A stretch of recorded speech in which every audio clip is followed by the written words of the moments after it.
के ऊपर उपकार करने वाले हैं। ये सब पुद्गल का उपकार है। सुख दुख जीवित मरणोपग्रहाश्च।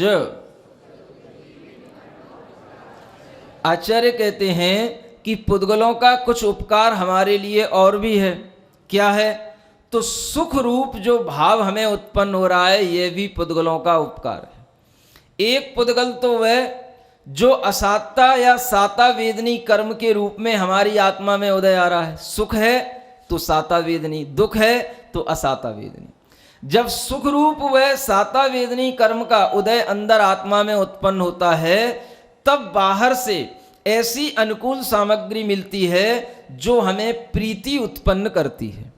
जिस सामग्री को प्राप्त करके हम सुख का अनुभव करते हैं, वह हमें भीतर उस साता वेदनी कर्म के कारण से मिलती है। इसलिए वह कर्म और वह बाहर की सामग्री, ये दोनों ही हमें सुख देने के हेतु हैं। और वह जीवात्मा को जो सुख मिल रहा है, यह भी इस पुद्गल के कारण से मिल रहा है। यह भी इस पुद्गल का उपकार है।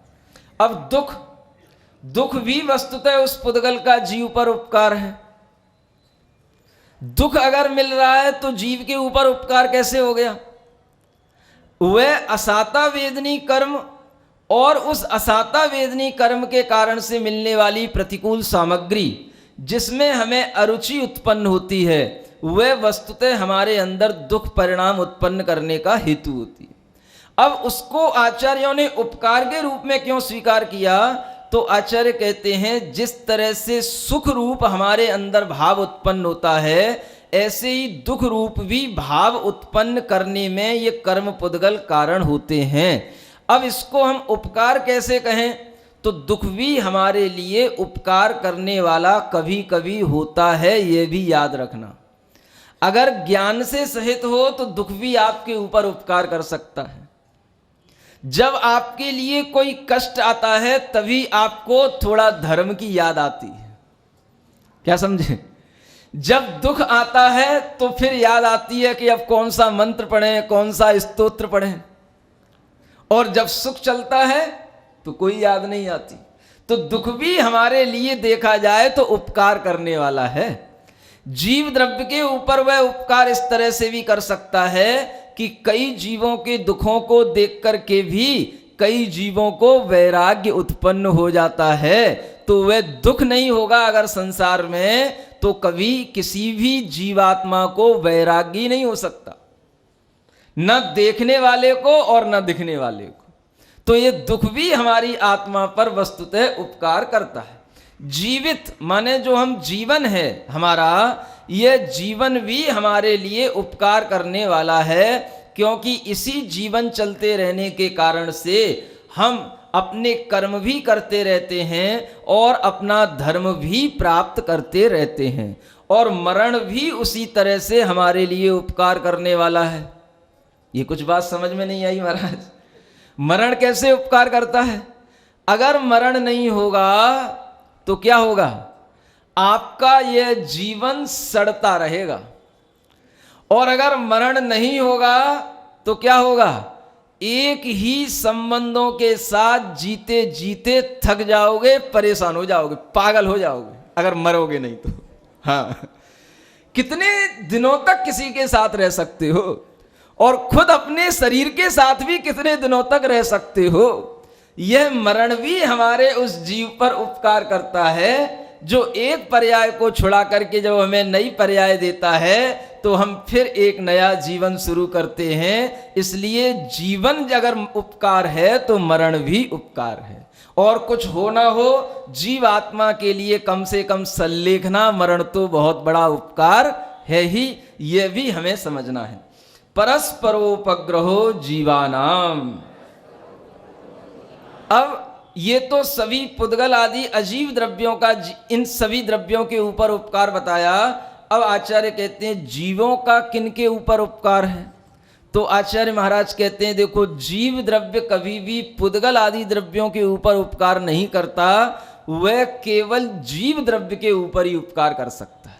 जीवों का परस्पर में उपग्रह होना चाहिए, यानी परस्पर में एक दूसरे का उपकार करने वाले जीव होते हैं। ये स्लोगन है जैन दर्शन का। आपने जहाँ कहीं पर भी 3 लोक का नक्शा वगैरह बना रहता है, वहाँ पर ये सूत्र जो लिखा रहता है वह इस तत्वार सूत्र के 5वें अध्याय का 21वां सूत्र है।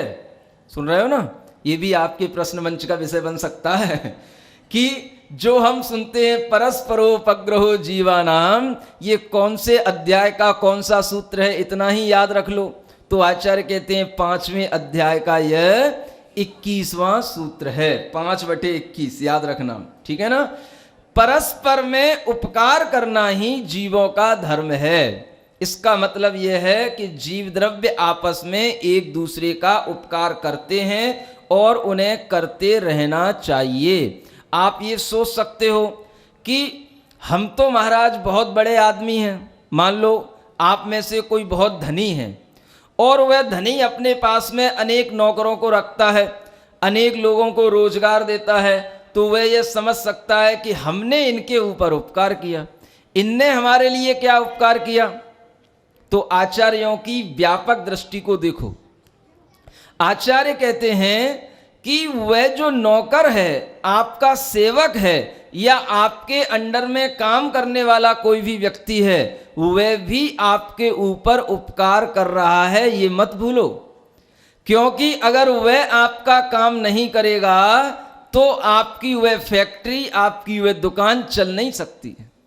और वह जो आपके ऊपर उपकार कर रहा है वह आपको सुख दे रहा है, समय पर आपका काम कर रहा है, आपके लिए समय पर वह सुख उत्पन्न हो रहा है कि हाँ यह काम इससे चल रहा है, तो वह भी वस्तुतः आपके ऊपर उपकार कर रहा है। और आप उसके ऊपर क्या उपकार कर रहे हो? वो अपना समय और श्रम देकर आपके ऊपर उपकार कर रहा है, आप अपना धन और उसे सुविधाएं देकर के उसके ऊपर उपकार कर रहे हो। इस तरह से कभी भी एक तरफा उपकार नहीं होता, ये परस्परोपग्रहो चलता रहता है। गुरु और शिष्य के बीच में भी आचार्य कहते हैं कि गुरु की कही हुई बात को जो शिष्य स्वीकार करता है और उसी अनुसार चलता है, तो शिष्य का भी गुरु के ऊपर उपकार होता है। और गुरु का शिष्य के ऊपर क्या उपकार कि गुरु ने जो शिक्षा दी वो शिष्य ने मान ली। ये गुरु ने शिक्षा देकर के, संस्कार देकर के शिष्य के ऊपर उपकार किया और शिष्य ने उसी के अनुसार प्रवृत्ति करके चला, तो वह गुरु के ऊपर उपकार किया। ऐसा यह गुरु शिष्य का भी परस्पर में उपग्रह है। कभी भी ये मत कहना कि हम ही तुम्हारे लिए सब कुछ करते रहते हैं, तुम हमारे लिए कुछ नहीं करते हो। क्या समझे? किसी भी जीव से मत कहना। अगर वह तुम्हारे साथ किसी भी रूप में संबंध रखे हुए है तो वह हमेशा हमेशा किसी ना किसी रूप में आपका उपकार करता है। इसलिए ये शब्द हम केवल स्लोगन बना करके उसे जगह जगह पर टांग तो देते हैं, लेकिन उसके इस व्यापक अर्थ को नहीं समझते कि जब हम इस प्रकार की भावना करेंगे तो हमें सब किसी के साथ में प्रेम भाव ही उत्पन्न होगा।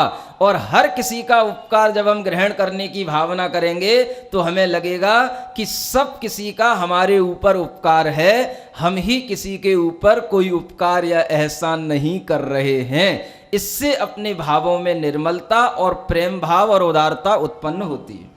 वर्तना परिणाम क्रिया परत्वा परत्वे च कालस्य। अब यह काल द्रव्य का भी कुछ उपकार है।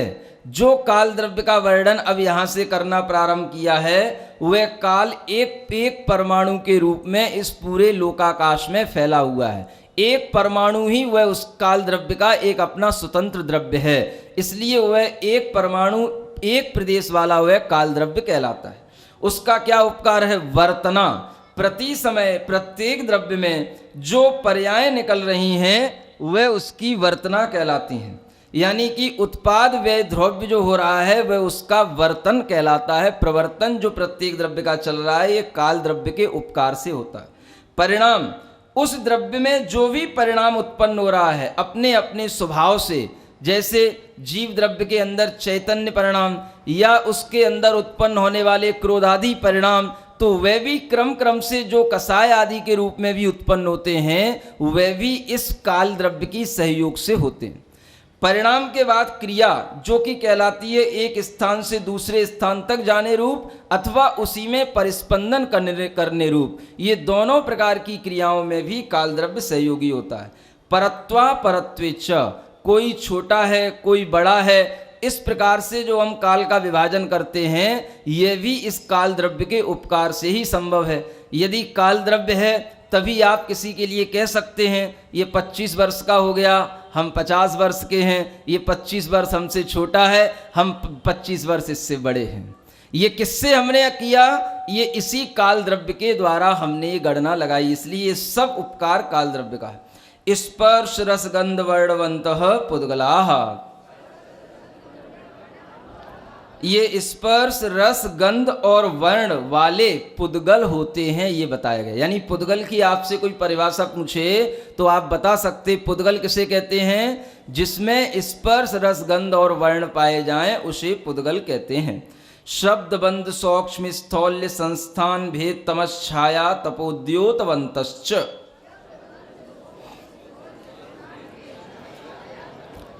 यहाँ पर उन्हीं पुद्गलों के सभी परिणमन को दिखाया गया है। जितने भी हमें यहाँ पर परिणमन दिखाई देते हैं ये सब पुद्गलों के ही परिणमन हैं और ये पुद्गलों की ही पर्याय हैं। इस सूत्र में जितने भी शब्द आए हैं वो सभी पर्याय के रूप में हैं। शब्द भी वस्तुतः पौद्गलिक है और वह भी एक पुद्गल की ही परिणति है, ये जानना।